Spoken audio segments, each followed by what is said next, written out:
ലങ്കാവിയിലെ ഏറ്റവും പ്രധാനപ്പെട്ട ടൂറിസ്റ്റ് ആക്ടിവിറ്റിയാണ് Kilim geo forest park visit.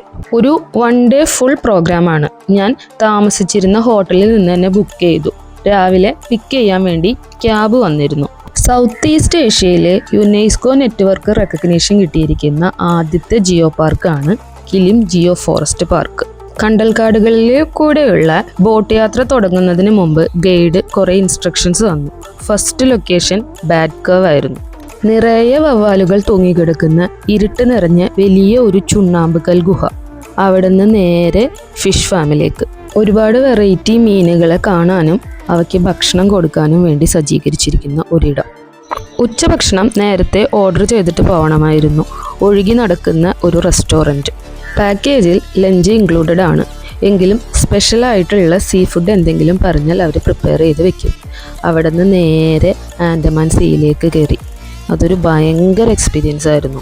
ഏകദേശം 1 മണിക്കൂറോളം ആൻഡമാൻ സീയിലൂടെയുള്ള ബോട്ടിംഗ് കഴിഞ്ഞ് ചെന്നെത്തിയത് ഒരു ഐലൻഡിലാണ്. ഇംഗ്ലീഷ് സിനിമകളിലെല്ലാം കണ്ട് പരിചയിച്ചതുപോലെ വളരെ മനോഹരവും എന്നാൽ നിഗൂഢവുമായി തോന്നിയ ഒരു ഐലൻഡ്. കടലിലൂടെയുള്ള ബോട്ട് യാത്രയിൽ കടലിൽ ഉയർന്നു നിൽക്കുന്ന വലിയ പാറക്കെട്ടുകൾ കാണാമായിരുന്നു.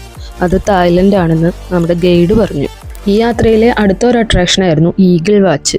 സന്ദർശകർക്ക് കാണാൻ വേണ്ടി അവയെ അട്രാക്റ്റ് ചെയ്യാൻ ഗൈഡ് ഇറച്ചി കഷ്ണങ്ങൾ കൊണ്ടുവന്നിരുന്നു. കഷ്ടിച്ച് ഒരു ബോട്ടിന് മാത്രം കടക്കാൻ പറ്റുന്ന രീതിയിൽ ഇടുങ്ങിയ വലിയ പാറകൾക്കിടയിലൂടെ കടന്നു പോകുന്ന വഴികൾ ഒരുപാടുണ്ടായിരുന്നു. ഇങ്ങോട്ട് വരുന്ന ബോട്ടുകൾക്ക് വേണ്ടി നമ്മുടെ ബോട്ട് ഒരു സൈഡിൽ ഒതുക്കി നിർത്തിയിരുന്നു.